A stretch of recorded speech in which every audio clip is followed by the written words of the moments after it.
Bordeaux, avait déjà essayé de m'enrôler. J'étais à l'époque à Nancy en 98 et il y avait eu un petit problème entre les dirigeants, donc on n'avait pas pu signer ensemble déjà en 98, alors qu'ils recherchaient déjà une doublure à Ulrich. Et puis je suis parti ensuite en prêt du côté de Châteauroux avant de revenir à Nancy. Et par bonheur, j'ai envie de dire par bonheur, en 2000, les dirigeants bordelais sont revenus me contacter. Et à ce moment-là, on a pu faire le deal. Et donc c'est durant l'été 2000, effectivement, en même temps que M6, je crois, que je débarque en Gironde. Alors pourquoi Bordeaux? Bordeaux, ça représentait énormément pour moi. C'était un grand club, très bien dirigé, avec d'excellents résultats. Ils avaient été champions de France en 99 notamment. Et donc pour moi, c'était quasiment un rêve qui se réalisait. En plus, le club me proposait un contrat de 4 ans, donc un contrat très longue durée. Donc pour moi, c'était une énorme marque de confiance. Et donc durant ces 4 ans, plus ces 2 ans de prolongation, j'ai tout fait en tout cas pour rendre cette confiance aux dirigeants. Les règles du jeu, j'ai envie de dire, étaient bien claires dès le départ. Les dirigeants avaient été très clairs avec moi. Il y avait un titulaire qui était à l'époque international, Ulrich. Et moi, j'arrivais là avec mon expérience de 2-3 saisons derrière moi à Nancy, puis à Châteauroux. Donc l'idée, effectivement, c'était sur un plan personnel de rejoindre un grand club, d'être au quotidien avec des grands joueurs et des grands entraîneurs, de progresser sur un plan individuel, mais aussi de me mettre au service de l'équipe et de faire au mieux, et de pousser quelque part un peu le titulaire dans ses performances. Lui prendre sa place, ça me paraissait un peu compliqué parce qu'à l'époque, Uric était vraiment dans le top 3 des gardiens français. Mais à la moindre opportunité, effectivement, saisir ma chance. Après, lorsque les dirigeants vous font signer 4 ans, c'est qu'ils ont peut-être aussi une idée derrière la tête. C'est peut-être aussi cette marque de confiance qui vous dit peut-être qu'à un moment donné, justement, ils vont te mettre sur le devant de la scène et ça sera à toi de saisir l'occasion. Alors c'est vrai qu'à un moment donné, il a été question du départ d'Ulrich, notamment du côté d'Arsenal. Donc à ce moment-là, j'espérais effectivement prendre le relais. Bon, malheureusement, le départ du RIC n'a jamais été effectif, mais bon, dans mon petit coin de la tête, en tout cas, je signais à Bordeaux pour à un moment donné avoir ma chance. Comme je le disais précédemment, c'est vrai que ce club m'a toujours fait rêver et lorsque vous franchissez le portail du Hayan, c'est là que vous réalisez que vous entrez dans un grand club. Ce château, cette plaine, c'est énormément impressionnant pour un joueur qui débarque au Hayan. Et c'est vrai qu'à ce moment-là, vous prenez véritablement conscience de toute cette pression, c'est un bien grand mot, mais au moins cette chance que vous avez en tout cas de rejoindre ce club. Et les Bordeaux, les Girondins à l'époque, forcément, c'était européen toutes les saisons. C'était, comme je le disais, champion de France juste 2 saisons auparavant. Ils venaient de faire la Ligue des Champions. Et puis Bordeaux, à l'époque, c'était vraiment de très grandes ambitions, avec l'espoir de rejoindre la Ligue des Champions à nouveau. On bataillait toujours pour être champion de France. Donc forcément, lorsqu'on est joueur, on sait qu'au quotidien, on doit donner le meilleur de nous-mêmes. On sait que les dirigeants ont des objectifs bien précis. Et donc individuellement et collectivement, on se doit de faire le maximum pour aider le club à atteindre ses objectifs. C'est vrai que moi je quittais, comme vous le disiez tout à l'heure, je quittais Nancy quand même, où j'avais bénéficié même pas d'entraînement spécifique. À l'époque, l'entraîneur de gardien était un peu presque une denrée rare, j'ai envie de dire. Et là, vous débarquez à Bordeaux, vous avez comme entraîneur Dominique Dropsy, vous avez comme entraîneur Eddie Bope, donc des très grands noms, je dirais, du football français. Vous êtes à côté au quotidien tous les jours, vous entraînez avec un international, Ulrich Ramé, donc tout ça, ça pèse un peu sur les épaules. Mais moi, je l'ai pris surtout comme un plaisir. C'est vrai que j'ai été accueilli de façon extraordinaire parce que Bordeaux, c'est certes un grand club, mais à l'époque, c'était encore un club très familial et c'est ce qui m'avait un peu choqué et agréablement surpris. C'est que je découvrir un grand club de par ses infrastructures, ses résultats, mais au niveau humain, il y avait des valeurs extraordinaires, des valeurs de convivialité. Le club mettait tout ce qu'il pouvait pour mettre les joueurs dans les meilleures dispositions possibles. Après, vous, sur le terrain, vous n'aviez qu'à penser à votre jeu, à vos performances, et puis travailler au quotidien avec un garçon comme Dominique Dropsy, c'était juste extraordinaire. Voilà, il savait faire la part des choses entre le sérieux, la rigueur, la discipline, et puis surtout la bonne humeur et le plaisir. Bah, comme vous le disiez tout à l'heure, un peu les gardiens de but, bon, c'est une communauté, mais à l'intérieur de cette communauté, c'est quand même, voilà, ce sont des individus qui pensent avant tout à leur performance individuelle, bien évidemment. Il est normal, c'est légitime que lorsqu'on est international, qu'on a ce statut-là d'international, il est normal qu'on donne tous les jours le maximum pour conserver cette place, pour être le plus performant possible. Donc, on devient forcément, par la force des choses, j'ai envie de dire, on devient égoïste. Et donc, même si j'ai jamais eu aucun problème avec Ulrich, bien au contraire, on avait une relation professionnelle extraordinaire. Mais bon, c'est à un moment donné chacun pour soi. Ulrich fait ses performances. Je travaille de mon côté pour le pousser justement un peu dans ses retranchements, pour le pousser dans ses performances. Mais bon, on reste coéquipier, on s'encourage à l'entraînement, ça bosse, ça bosse dur. Mais bon, à un moment donné, forcément, lui doit penser à ses performances. Moi, je dois penser à mon évolution. Donc, ça devient quand même assez individuel.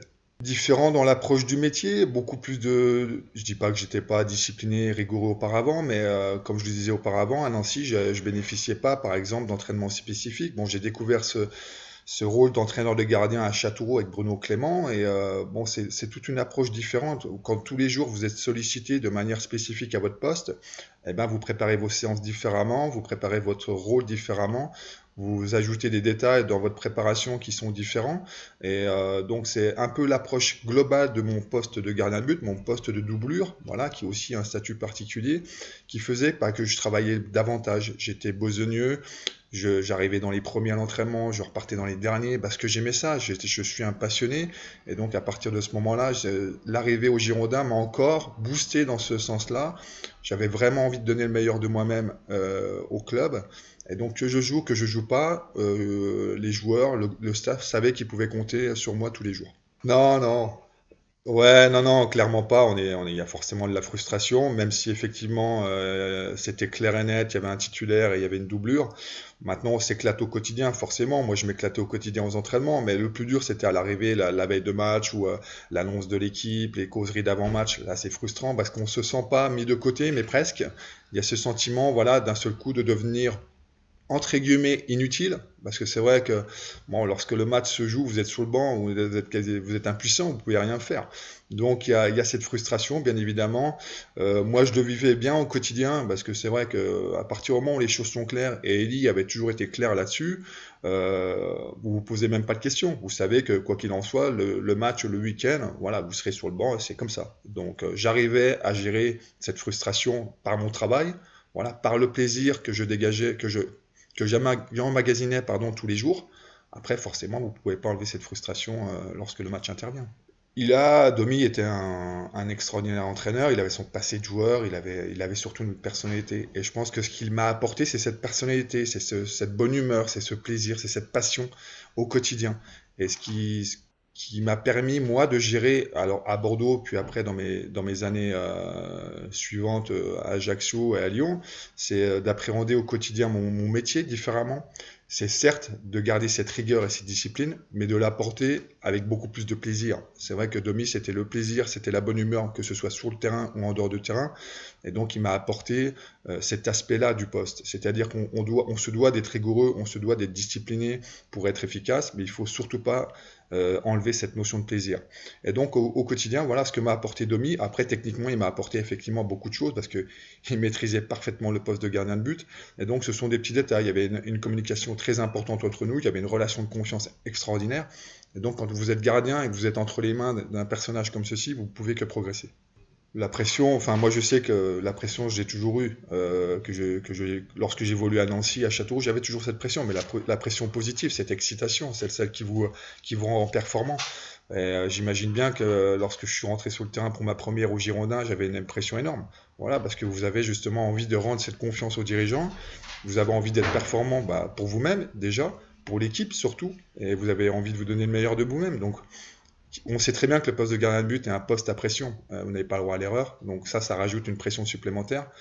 Et le fait pour moi d'évoluer dans ce club qui m'avait toujours fait rêver, voilà, c'était certes un plaisir énorme, mais il y a aussi cette pression du résultat forcément. Bah, j'ai des souvenirs ouais, qui m'appartiennent ou qui m'appartiennent pas directement. Moi, j'ai eu la chance de côtoyer des très très grands joueurs. J'ai eu la chance de côtoyer par exemple un garçon comme Paoletta qui, moi, je relate toujours cette anecdote, c'est son arrivée au Girondin parce que ça m'a marqué. Lorsqu'il arrive à Bordeaux le jeudi, il s'entraîne avec nous le vendredi et le premier match à Nantes, il marque un hat-trick, pardon. Donc, et on gagne 5-1.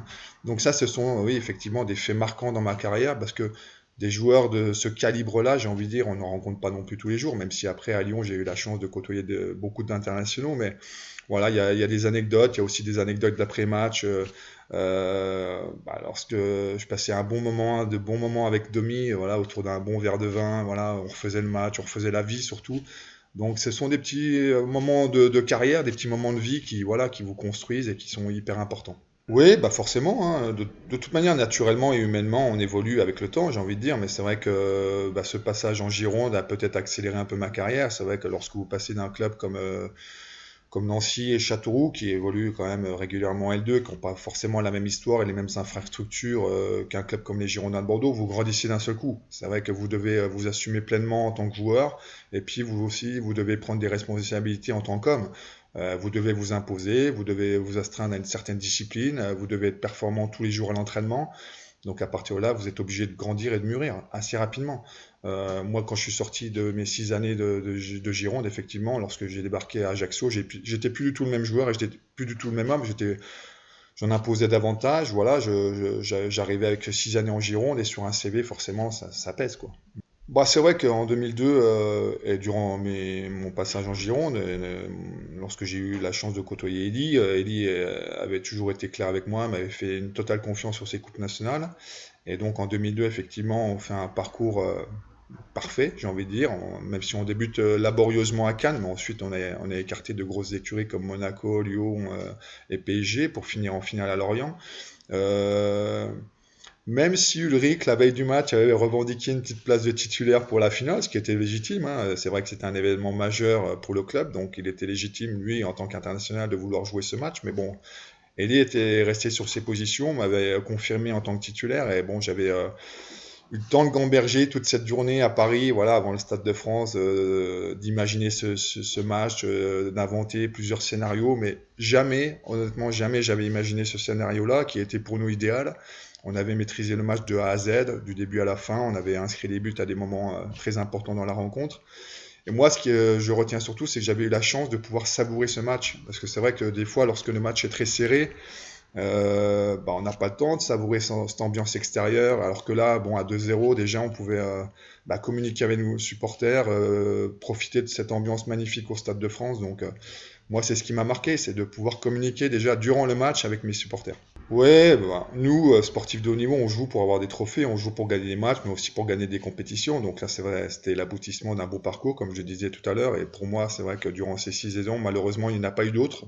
C'est vrai qu'à chaque fois, on était dans le top 5, on était toujours européen, mais malheureusement, on n'a jamais pu décrocher ou un titre ou une autre coupe nationale. Bon, c'est un peu le regret que j'ai avec les Girondins, c'est de ne pas avoir pu disputer cette Ligue des Champions avec eux. Bon, j'ai eu la chance après de le découvrir avec l'Olympique Lyonnais, mais c'est de pas voilà avoir gagné un autre trophée ou un championnat ou de même d'avoir disputé un premier tour de Ligue des Champions. Alors certes, on a disputé l'Europa League, mais bon, c'est un petit regret que j'ai parce que je suis arrivé un peu tard lorsqu'ils ont disputé cette Ligue des Champions en 99-2000, je crois. Mais autrement de ça, non, je garde en tout cas que de très très bons souvenirs des Girondins de Bordeaux. Ouais, mais vous savez, j'avais signé initialement 4 ans. Après avoir signé 4 ans, voilà, 2004, j'avais 31 ans. Alors il y a un choix à faire, soit effectivement on essaie de rebondir et de trouver un poste de titulaire ou en L2 ou en L1 ou alors éventuellement à l'étranger. Soit on poursuit l'aventure si les dirigeants sont OK sur le principe et c'est ce que j'ai décidé de faire parce que outre ma vie sportive, il y avait ma vie privée et voilà, je m'éclatais en Gironde, j'adorais voilà, j'adorais Bordeaux, sa région et tout. Et donc, à un moment donné, on se pose la question, voilà, est-ce qu'on fait un choix sportif ou est-ce qu'on fait un choix personnel? Et bon, j'ai décidé de prolonger l'aventure une année, puis une deuxième année. Alors, c'est vrai que ça m'a pas donné plus de temps de jeu que ça, mais bon, après, c'était un choix. J'étais pleinement épanoui dans mon quotidien, voilà, et donc, j'ai envie de dire, ça suffisait à mon bonheur.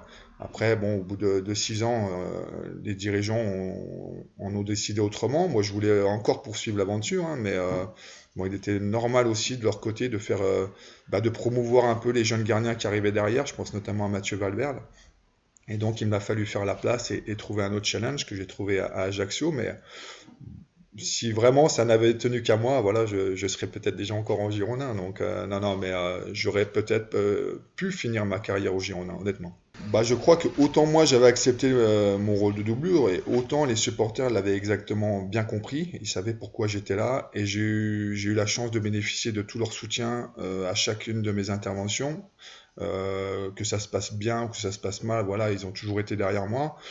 J'ai pas toujours été très performant au Girondin, hein. J'ai eu quelques difficultés à un moment donné, et c'est vrai que mes performances en sont un petit peu ressenties sur la fin de ma carrière girondine, j'ai envie de dire. Mais malgré tout, bon, il savait que mon rôle était difficile aussi, hein. Il savait que c'était pas évident pour une doublure d'intervenir de temps en temps et d'ensuite de devoir retourner sur le banc. Donc, je pense que voilà, Bordeaux dispose d'un public extraordinaire, et c'était déjà le cas à mon époque. Et moi, ils ont toujours été bienveillants avec moi, toujours derrière moi, et que ce soit au Hayan ou au stade, Chaban. Donc, moi, j'ai eu la chance d'être poussé, je les sentais derrière moi lorsque j'étais dans les buts, et ça fait toujours plaisir. Un petit bonjour à tous les supporters bordelais qui sont malheureusement pas très, très contents en ce moment, mais bon, sachez que voilà, je sais que le club va rebondir prochainement et que à nouveau on sera dans les stades et on sera tous derrière notre club.